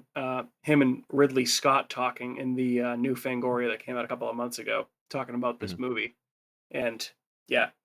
It's very clear that he has a reverence for this franchise, I would say. And I mean, he even talked about like playing Alien Isolation in the video games, like when he was making a different movie. So he's a big fan, and I feel like this was a movie made by a big fan of the franchise without being too fan servicey. Aside from, but you got to throw those things in, like I think a lot of people don't realize that like you have to put those in because you really have to reach a wider audience. You can't make a movie with that kind of budget for such a small niche audience, only for the people that love the franchise. It needs to appeal to a wider audience, and I think that's just a part of it. Do you mind if I kind of go through some of the things that I like that stood out to me in the movie? No, absolutely, go for it. So I thought some of the ideas that they brought that were new were really, really cool, specifically the gravity thing.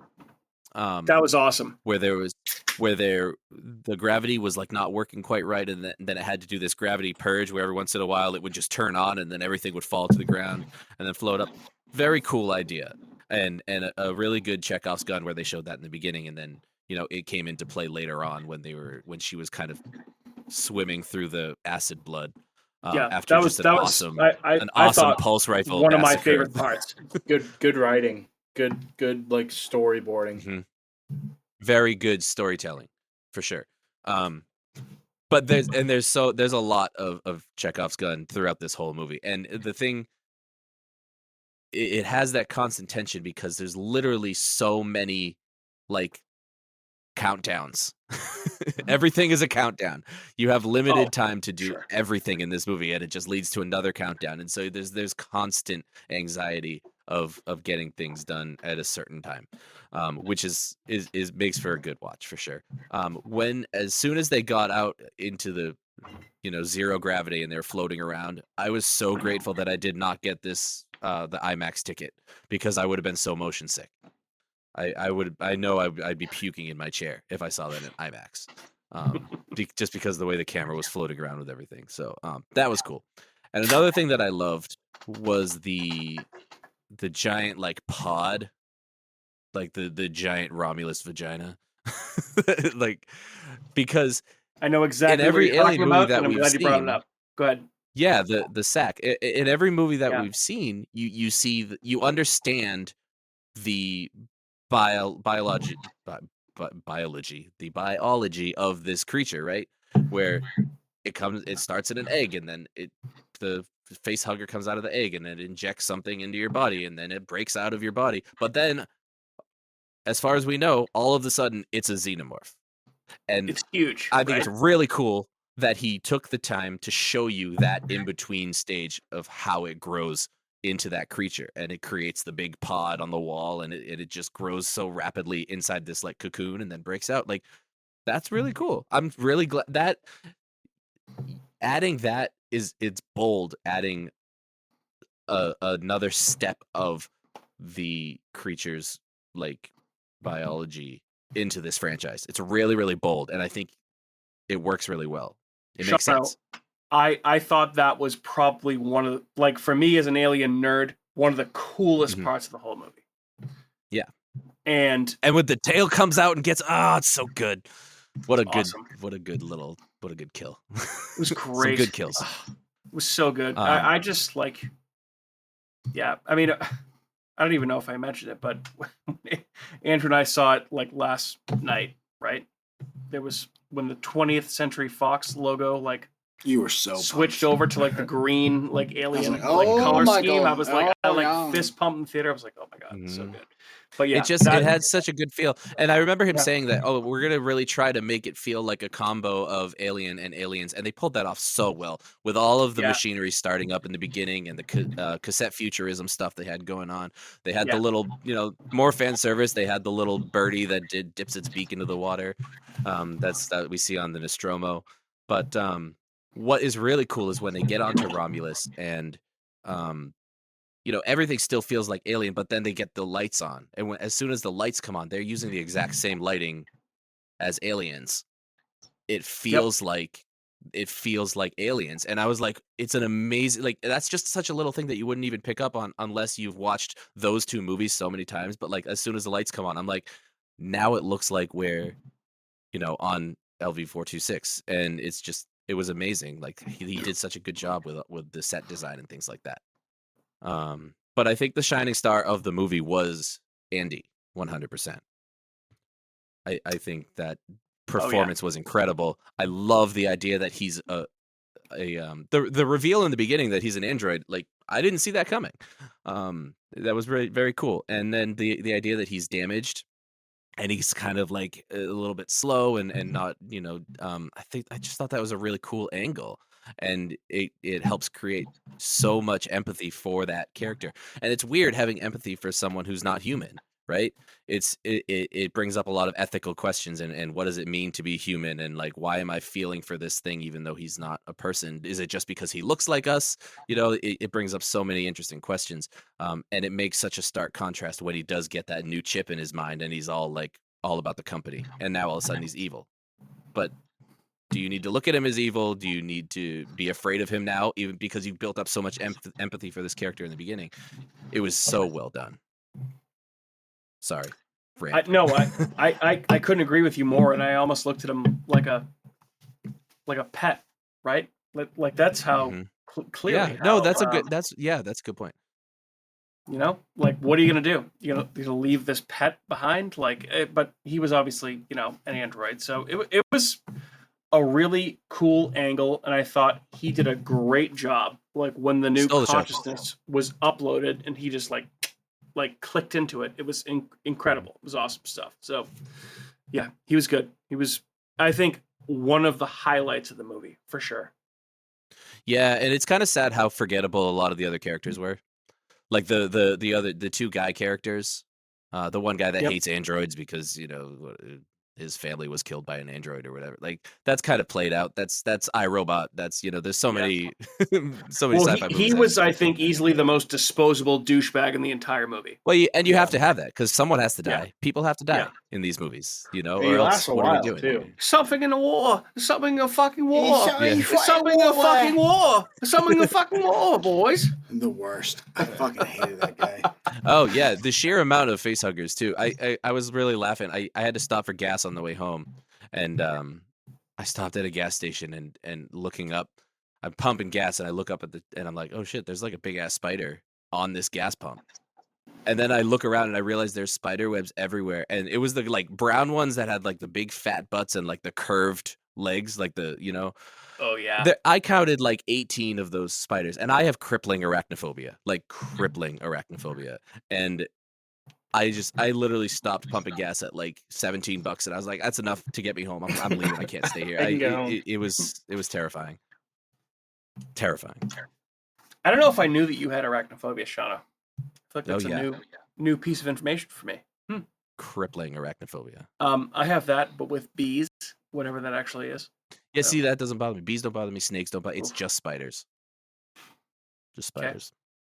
Okay. My wife Fair. kills all the spiders in the house. All right, guys. I think we should probably at this point. I feel like a lot of this movie has generally been getting like good reviews, right? A lot of people say it's a good return to form for the whole franchise, blah, blah, blah. The ending is a little bit of a controversy because it ties in the prequels. Now, Shauno, I know you and I talking offline beforehand, the prequels, and by prequels, I mean Prometheus and Alien Covenant, aren't as highly regarded as some other movies.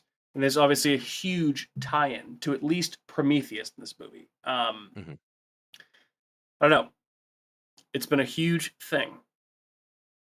Appreciate or not appreciate the fact that they tied in the prequels. Andrew, I'll start with you.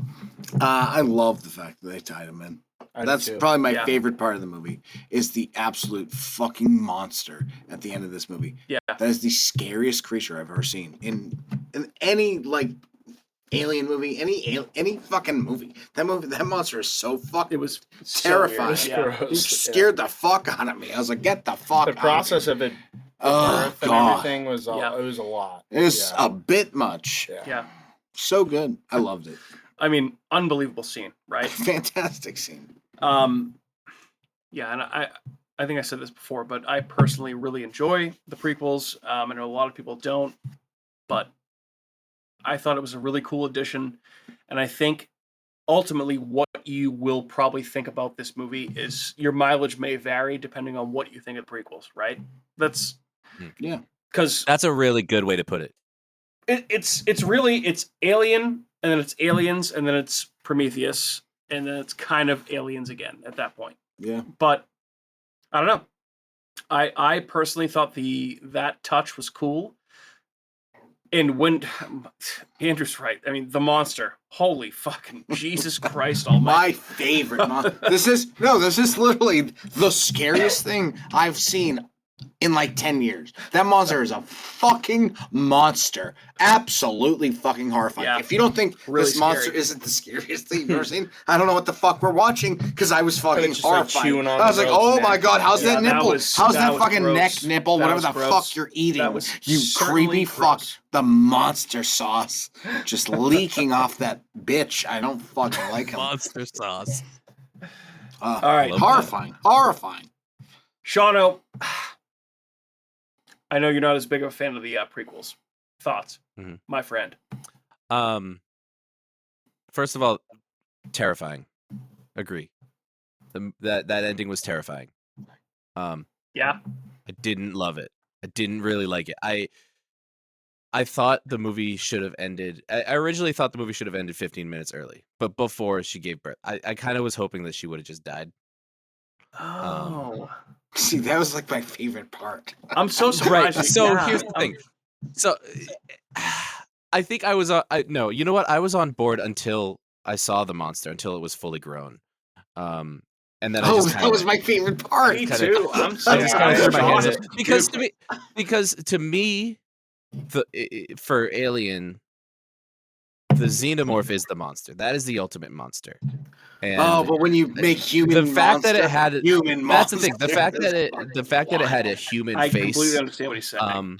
That was really like cringy to me. I didn't want it to look like a human. I want it to look like something that I can't explain. And I get where it's birthed from a human, so of course it's a baby. Yeah, but that I was can't altered. explain a human. It's with not a the giant origin was tail. not the alien. The origin was a human that was changed. And so I understand how this all works. And I understand why it's terrifying, and that it is absolutely terrifying, even though he's just an NBA player. But it's He didn't play bad. What's terrifying about is the fact that humans are so willing to just change whatever the fuck they need to change in order to save their survive. own lives. They're just In order to we are survive. so That's true. You're absolutely fucking right. miserable. The more I've thought about this a lot, and to me, what would have been a really impactful ending was when she took the pod, right, Yeah. And threw it in the storage, the junkyard basically that was going to open up into space. And you saw that there was like a baby in there. If we could have seen that as like mostly a human baby, and then the airlock goes, I think that would have been a really fucked up but impactful ending. Where like you're you not don't wrong know, at all, but it's back to the movie was ambiguousness of like, is this was this actually like a human baby? Because it looks like it might be okay, or it could be like that's totally a human messed baby up. turning into an absolute monster, Right? And so like I would have liked it to have a little bit more ambiguity there, where like you don't know what could have been. Like, thank God we dodged that bullet, and that's the ending. That's what I would have liked to see, because I felt like it was just when I saw the monster that looked like a human, I was just like, I just don't want it to look like a human. And it was terrifying. And I love the idea, the only way that we can get rid of the final monster in these movies apparently is to blast them out of the airlock. That's what they do in every single movie. I like the idea that she never ending drop off, and she got pulled, and it's like okay, that is not as safe as they make it out to be in all these other movies. She actually almost got pulled out there with it, and we were there with it. I thought that was really cool. Also, she waited way too long to pull the fourth plug on the fucking at the end. Why are they so far What are away you from doing? each Why are other? you waiting so long? Why are they all so far away from each other? To make it very difficult for the final hero. Yeah. So that was my thoughts about the ending. Like I didn't want. I thought that incorporating the black goo into the storyline was enough of the prequels for me. Okay, that's me. Fair. And I liked the ending up until I saw that creature, and then I was just kind of like, that's not my alien creature. That's not my xenomorph. So I understand where you're coming from, and I respect your opinion for sure, because I know you love this franchise as much as I do. But I have to say that fucking final creature was unbelievable, dude. I can't. And honestly, in any I think in any other movie or any other franchise, if I saw that monster, it's like, holy fuck, like terrifying. Absolutely fucking horrifying. So it's the scariest thing I've ever watched. It's because it was in an alien movie. Don't want him. Get the fuck out of my face. Why is he there? I also completely understand like your reverence for like the true form of like, alien xenomorph. That was my issue with my main issue with the prequels too. Yeah, where they came like the neomorph and like whatever else, which I thought they were cool. They're but super it's cool. not the same. Yeah, super cool. The what is it? What's the one from the end of Prometheus? The Deacon. Deacon is Prometheus, and that thing is horrifying. It's horrifying. It's like human teeth, but it's terrifying. But it just, I don't know. It's not alien to me. Okay, that's fair. What it is. I'll be gatekeepy, I guess. Okay. There it is. Fuck it. Andrew's gonna be mad. No, I'm not mad. I was saying I was waiting for someone to say that. Someone said it. All right, why don't we bring this Give me home some here. points. So, guys, safe to say, I think we've talked about this before. This is a better year for horror this year than last year, for sure. And I think when we talk about some of the 2024 horror highlights, if you've seen it, yay, nay, do you recommend it? Do the Rotten Tomatoes thing. I feel like a piece of shit for being the fucking guy that ruined everything. You didn't ruin it. You didn't ruin anything. I don't know. Anyone seen A Quiet Place Day 1 yet, Shauno? I have not. No interest. None. Yep, same. No. Abigail? No interest. Good. I have Fantastic. not seen that. Absolutely loved it. Yep, Abigail's a really, really good one. Also saw Arcadian, the Nicolas Cage monster movie on I'll give it Shudder. a 40%. Yeah, pretty good. Not bad. It's fine. It's fine. It's not good. I mean, I would say it's good, not great. I would say it's fine, not good. Anyway. Cuckoo's out now with Dan Stevens. That's second. Anyone on the list? No. How about Matt? You've seen Destroy All Neighbors on Shudder, correct? Yeah, this is fun. Yeah, not bad. All right, not exceptional, but it's fun. It's a good watch. Guys, a movie I once referred to as eczema. It's called Exuma. Oh, did you actually watch this movie? I haven't seen it yet. You still haven't seen it. What the fuck? Yeah, You haven't seen Shauno it? laughed. Shauno laughed because he probably heard that when This movie fucking rocks. Hurry up. When Mike sounds like a moron. Very good, very good. Ghostbusters: Frozen Empire. That movie stunk. Saw that. No one's watched that. Godzilla x Kong: The New Empire. No, thank you. Matt, Handling the Undead. You saw that, right? Yep. Very good. Very good. Very good. Very good. Very good. Oh, I wanted to see that one. I wanted to see that. Okay. The new Nepo Baby Cronenberg movie called Humane. It's on Shudder. Directed by Caitlin I Cronenberg. haven't watched that yet. I haven't seen that. Humane? Humane, it's called. Is the guy's name Hugh? Hugh, and his last name's Maine, for sure. Hugh, Gentlemen, man. a movie we covered on this podcast, In a Violent Nature. Oh, I liked it. yeah, fantastic. Fantastic, Fantastic. didn't love. Guys, also Infested. Liked it. I believe it's also on Shudder. I'll still say In a Violent Nature has some of the best sound design I've seen in a very long time. And Probably the best kills. It has ever. the best kill that's ever existed in planet Earth. So I'll give it that. Shauno, as a connoisseur of sound design, I will certainly. I'm trust always your on board with opinion. sound. Yeah, He's yeah. like the Danny Elfman of He sound. knows. Yeah, he's I like Danny Elfman of our podcast. guys. Guys. Compliments. A movie I saw very recently. I saw the TV Glow, and I saw myself not be very impressed. I'm not going to lie. I was disappointed. I have no idea what that's like. The only thing I've ever heard about that movie is that like people love it. I don't know anything about it. Like I feel like the Shauno, marketing material was just like people said this was good. Like I don't know anything about it. Shauno, what year were you born? What year was I born? Correct. 1988. All right, so you're 2 years younger than me. You obviously clearly watched Nickelodeon in the 90s, correct? Oh yes. Yeah. So this is what they're targeting with this movie. The whole vibe is very much like that. It's very cool.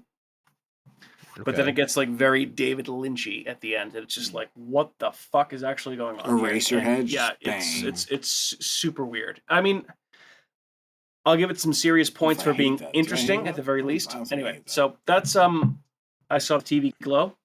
You know, Imaginary. They made a movie. It's more than we can say for ourselves. They made a movie. Immaculate, which I also saw very recently. Pretty good. Pretty good. Pretty I thought it good. was immaculate. Sydney Sweeney. How are you? Gentlemen, Late Night with the Devil.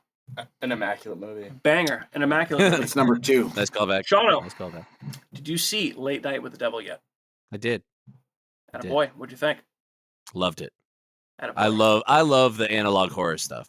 I'm do all too. about that. So yeah, I thought it was phenomenal. I want to watch it again, knowing everything. Like I want to watch it more closely. You know. Well, it's on Shudder right now.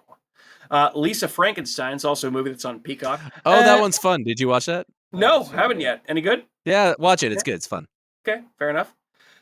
Max XXX Scene. The only one who's seen it, I unless haven't seen it yet. you've seen it, Shauno, is Matthew. No, I haven't. Yeah, no, it's good. It's a little all over the place, but it's not bad. Okay, on Peacock, no thank you. Night Swim, no thank you.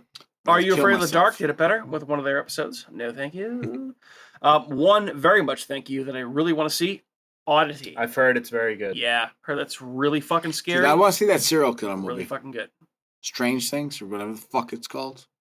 Looks pretty good. What?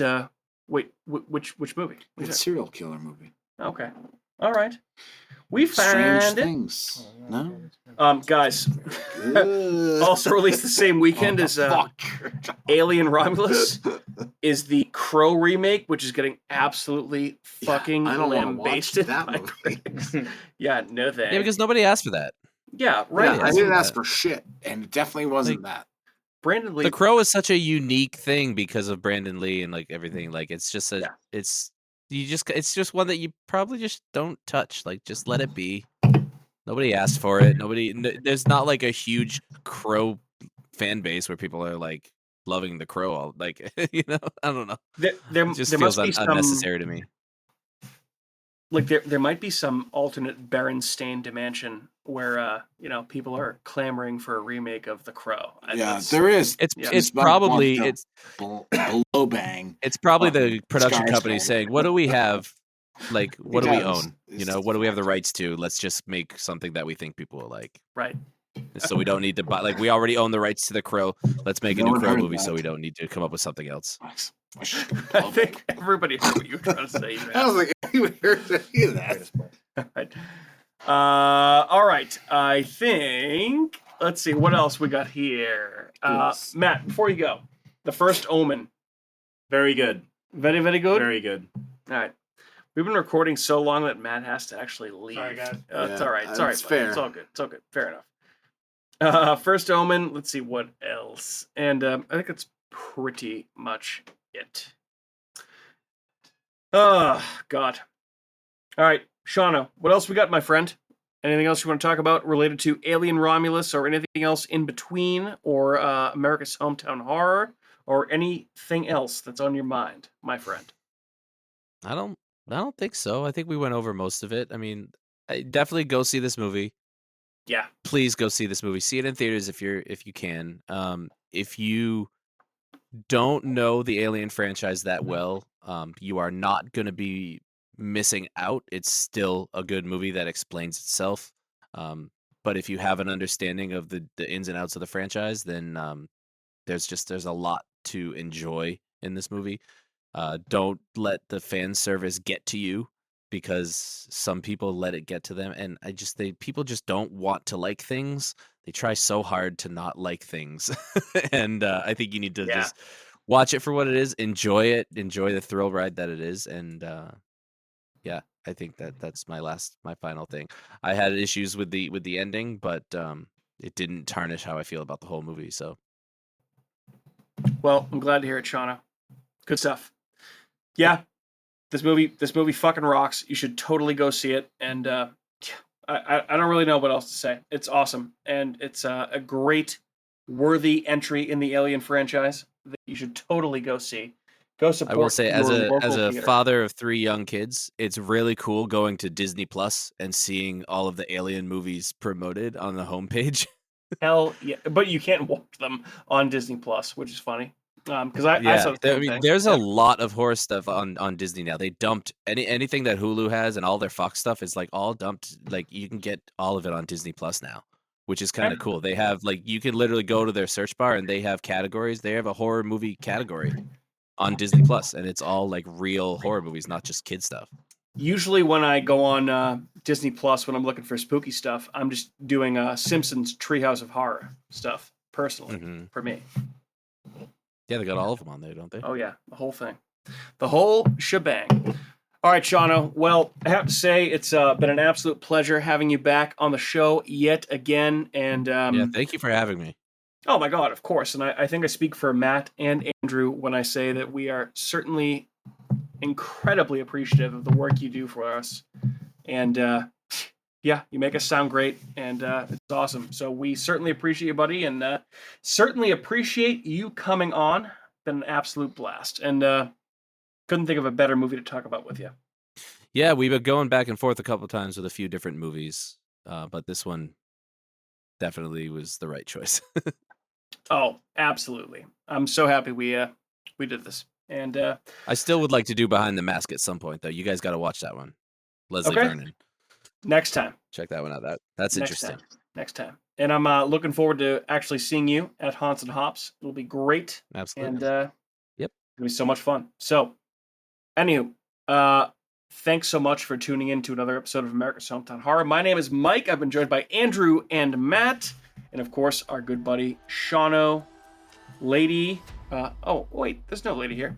Gentlemen, say good evening to your audience. Andrew, Matthew, Cathew, Shauno, good evening.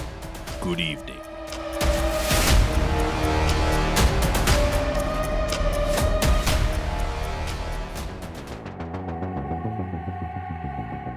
Hey everyone, it's Mike from America's Hometown Horror, and I want to say thanks again for listening to another episode of our show. If you're interested in more local Plymouth podcasts, I'd highly recommend you check out the shows from our friends over on the Inebriart Podcast Network. In addition to America's Hometown Horror, you can find shows from Inebriart, the Old Colony Cast, Bar Talk, Theme Park Legends, and Retro Redoctopus, so head on over and give them a listen.